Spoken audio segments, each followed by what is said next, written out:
dari zakat mal yaitu ada kasus tentang harta. Soalnya yaitu Rina memiliki emas sebanyak 1 kilogram. Emas tersebut sudah dimiliki selama 1 tahun. Apakah Rina wajib membayar zakat? Jika iya, berapa jumlah zakat yang harus dikeluarkan oleh Rina jika emas saat ini adalah 100.000 per gram? Nah, pertama-tama kita lihat dulu nisab serta haulnya. Nisab saat ini yaitu 93,6 gram, dan di sini nisab dari Rina, emas dari Rina adalah 1 gram, jadi bisa memenuhi syarat. Selanjutnya itu haulnya atau rentang waktunya. Rentang waktunya di sini adalah 1 tahun, dan Rina juga sudah memenuhi syarat tersebut. Dan cara untuk menghitungnya yaitu 1 kilogram emas tadi dirubah menjadi gram, yaitu 1 kilo sama dengan 1000 gram.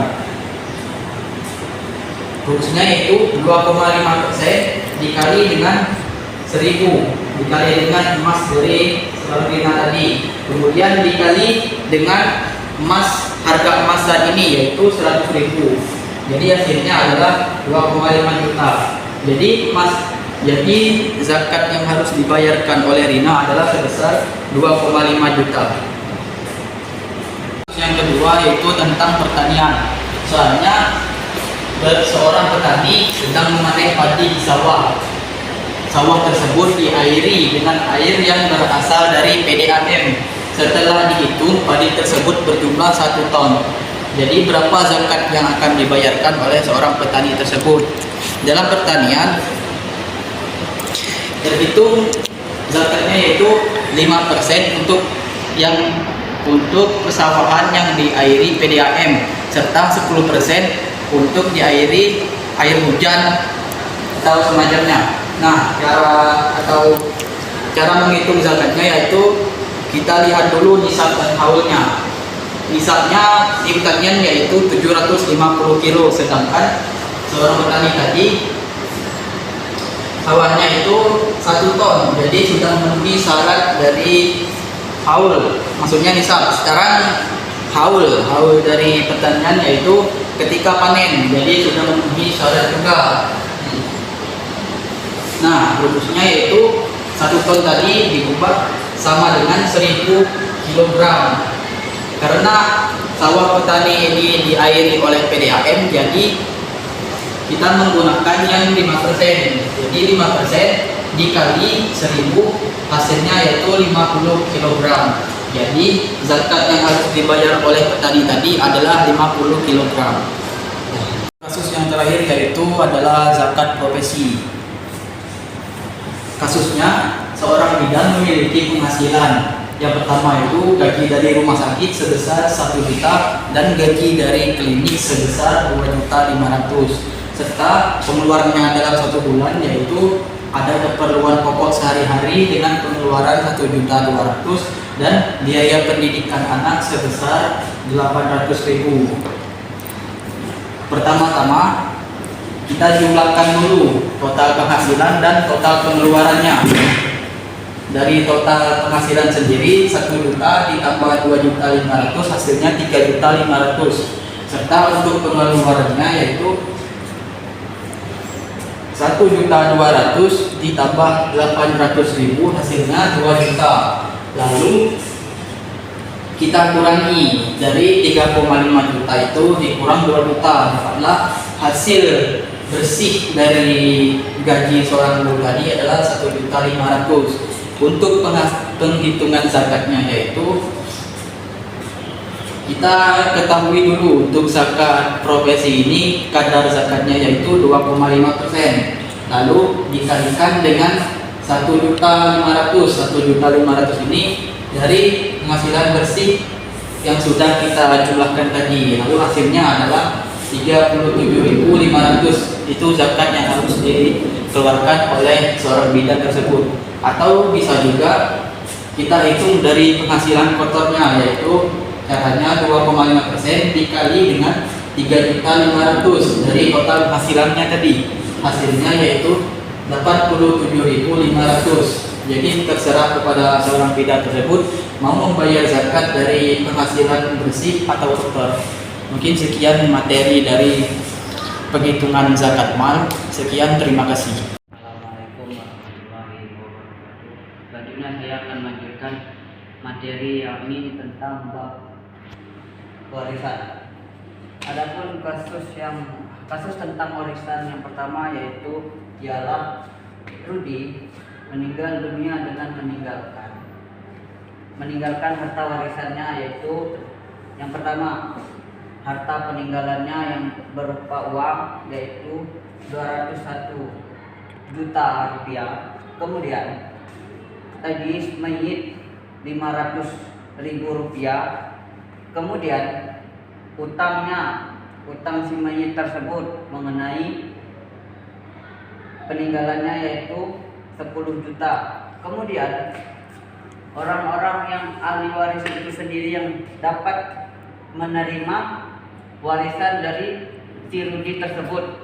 Yang pertama yaitu ada istri, kemudian ayah, dan yang ketiga yaitu 1 anak laki-laki dan 2 anak perempuan dan 1 saudara kandung laki-laki, kemudian ada saudara paman kandung dari si ayah tersebut. Kemudian mengoleksikan harta peninggalan pewaris yang pertama yaitu pastikan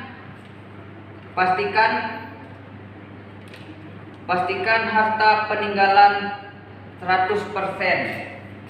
Yang contohnya seperti ini, 100% milik si pewaris.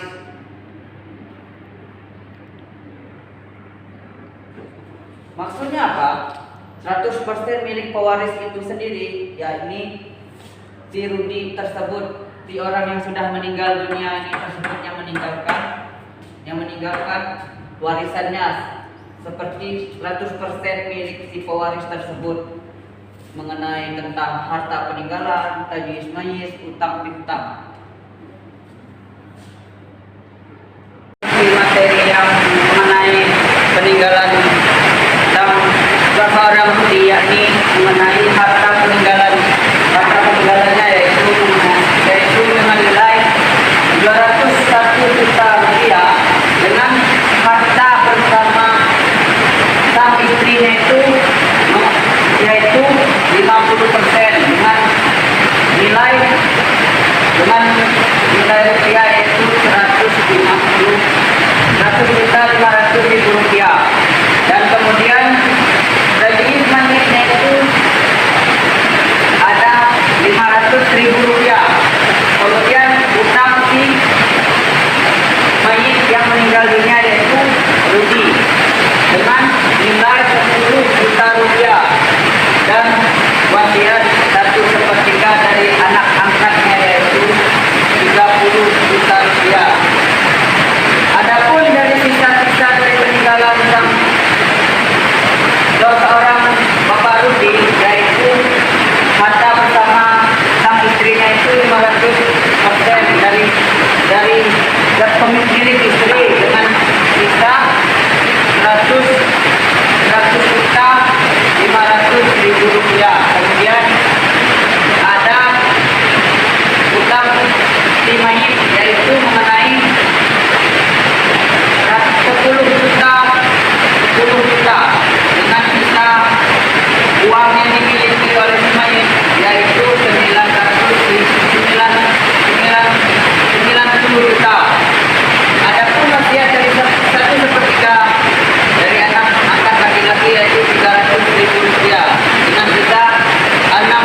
memasuki penentuan perolehan warisan asbabul wurud.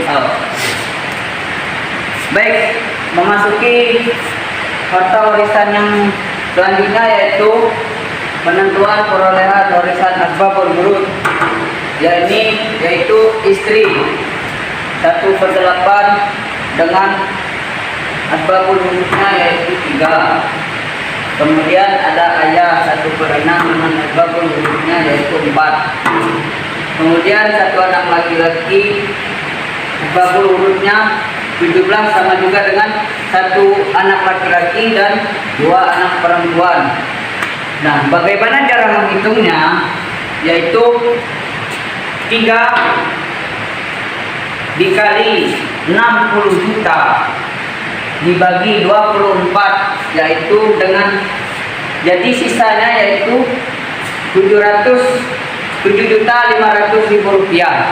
Nah, kemudian yang ayah ini yang istri, kemudian yang ayahnya itu 4 dikali 60 juta dibagi 23 dengan jadi total sisanya dari sang ayah yaitu 10 juta. Kemudian satu anak laki-laki dan 2 anak perempuan asbabul wurud 17 kan. Nah, dari 17-nya ini cara menghitung satu anak laki-laki dan 2 anak perempuan yaitu 17 dikali 60 juta dibagi 24 dengan nilai 42.500.000 rupiah. Nah, jadi jumlah bagian ahli waris mengenai penentuan perolehan warisan asbabul wurud yaitu 60 juta rupiah. Nah, jadi inilah hasil dari pembagian atau cara menghitung dari penentuan perolehan warisan dari sang suami yang ditinggalkan. Jadi inilah.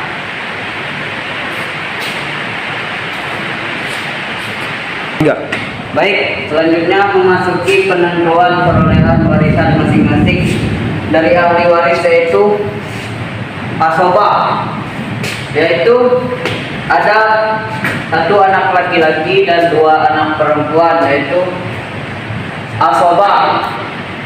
Ini asobah dengan kategori 2 berbanding 1. Karena apa? Satu anak laki-laki ini lebih tinggi ketika dia mendapatkan ahli waris ketimbang 2 anak perempuan ini.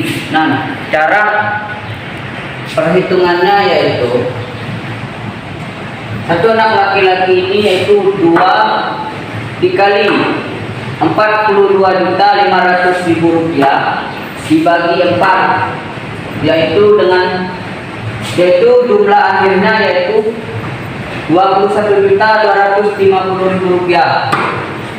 Nah, kemudian dari asobah 2 anak perempuan ini sekaligus yaitu 1 dikali 42.500.000 rupiah dengan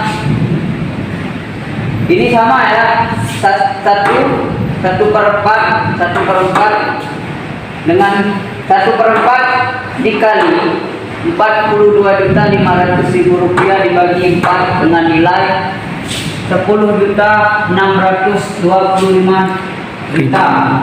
Jadi total akhir harta tersebut, jadi jumlah bagian ahli waris yaitu 4. Adapun jumlah harta waris yang dimiliki oleh Pak Rudi yaitu 42.500.000 rupiah. Jadi inilah total akhir jumlah harta waris masing-masing yang mendapatkan ahli waris. Jadi inilah total yang dimiliki oleh dari istri 1 anak laki-laki dan 2 anak perempuan. Semoga apa yang saya jelaskan semoga bermanfaat. Saya akhiri. Wassalamualaikum warahmatullahi wabarakatuh. Assalamualaikum warahmatullahi wabarakatuh. Di sini kami akan mempraktekkan cara memandikan jenazah laki-laki.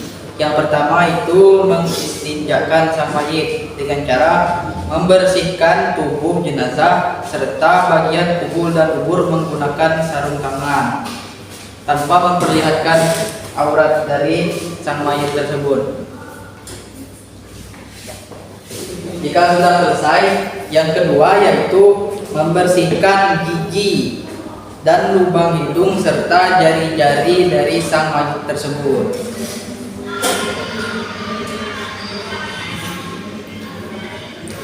Jika sudah selesai, selanjutnya yaitu mengeluarkan kotoran-kotoran yang berada di area perut dengan cara menekannya dan sedikit mengangkat mayit tersebut sambil menyiramkan air bersih.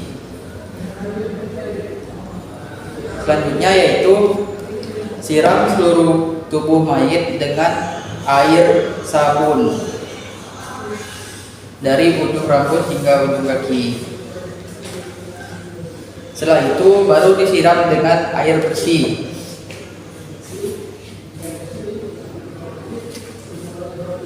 Jika sudah selesai, selanjutnya itu meniatkan memandikan jenazah. Niatnya yaitu nawaitu ghusla li hadzal mayyiti lillahi ta'ala. Selanjutnya siram atau basuh dari ujung rambut hingga ujung kaki menggunakan air bersih sebanyak 3 kali.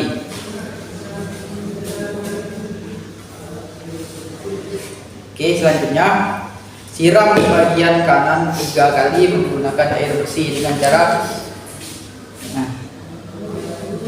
sebanyak 3 kali. Selanjutnya bagian sebelah kanan sebanyak 3 kali.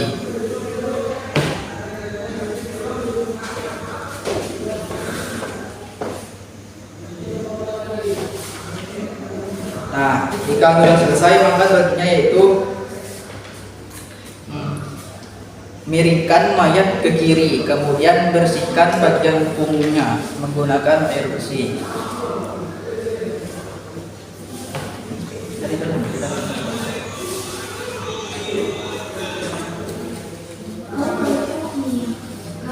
Selanjutnya yaitu bagian kanan dari punggung sang mayit dibersihkan menggunakan air bersih.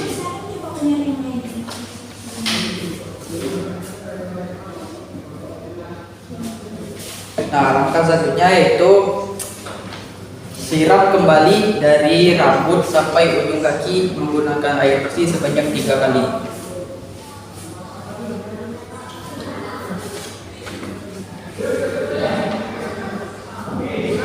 Langkah selanjutnya siram jenazah dengan air kapur barus atau dengan air bidara.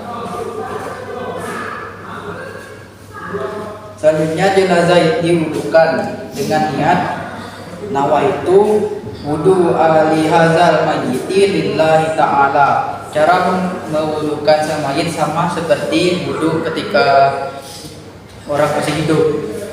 Selanjutnya ganti kain yang basah ini menggunakan kain yang kering dengan cara tidak memperlihatkan aurat dari sang mayit.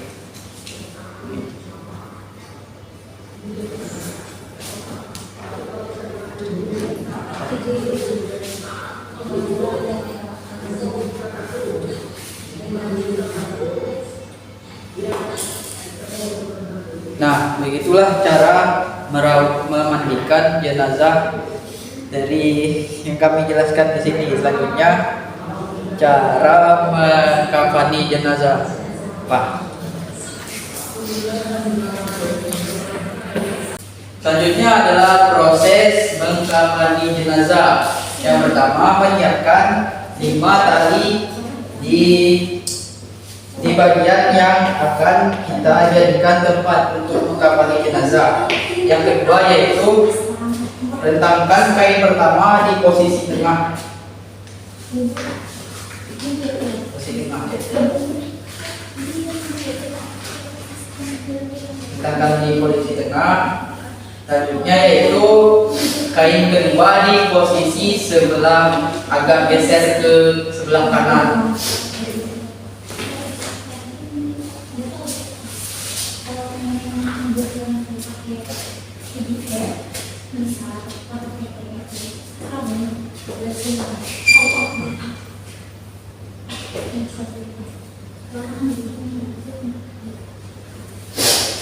Selanjutnya kain ketiga yaitu berada di sebelah agak geser ke sebelah kiri.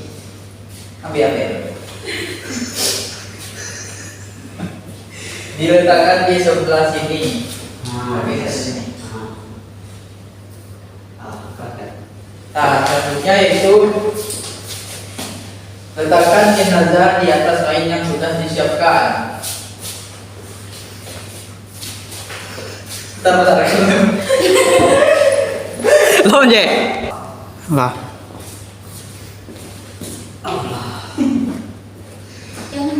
Nah, untuk selanjutnya yaitu mengikat kaki jenazah dengan tali secukupnya.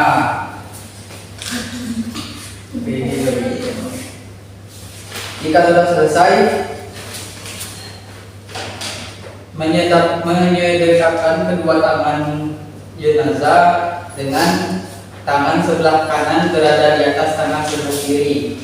Selanjutnya, tutuplah lubang hidung dengan kapas termasuk lubang kemaluan dari jenazah. Jika sudah selesai, lipatlah kain kafan pertama dan kedua dengan rapi.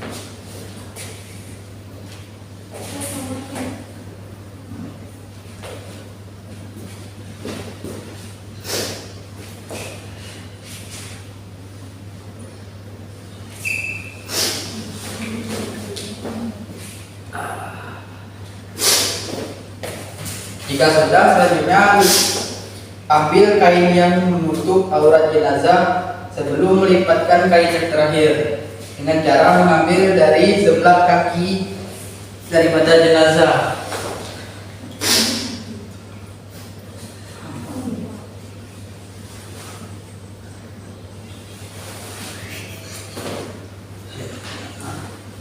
Jika sudah selesai, selanjutnya melipat kain terakhir untuk menutup seluruh anggota badan dari jenazah.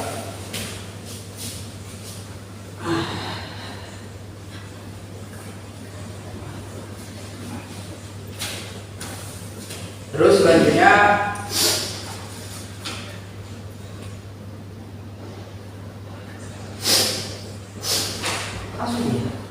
jika jenazah dalam keadaan ihram, maka bagian kepalanya tidak boleh ditutup. Selanjutnya ikatlah tali jenazah dengan ikatan yang mudah dilepas.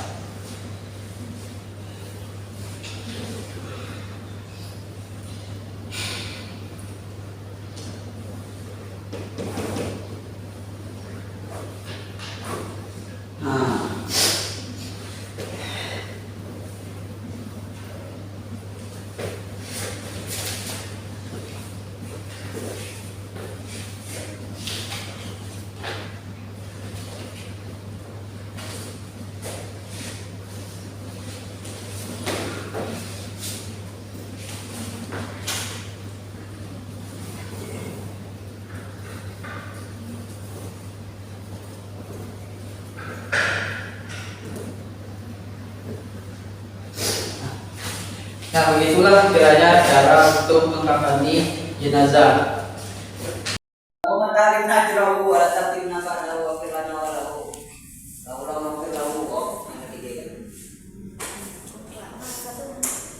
Baik, selanjutnya memasuki menyolati jenazah.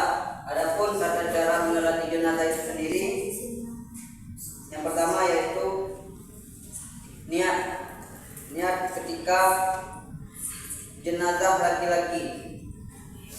Musalli hadzal mayyiti arba'a takbiratin fardu kifayati, ada imaman lillahi ta'ala jika menjadi imam. Allahu akbar.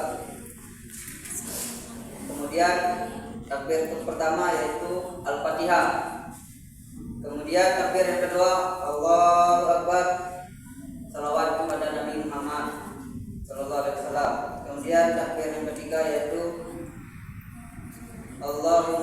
tahrimna ajrahu wa la tafkinna ba'dahu wa firlana walahu. Kemudian takbir yang keempat, Allahu Akbar, Allahumma firlahu warhamhu wa afihi wa anhu. Kemudian salam.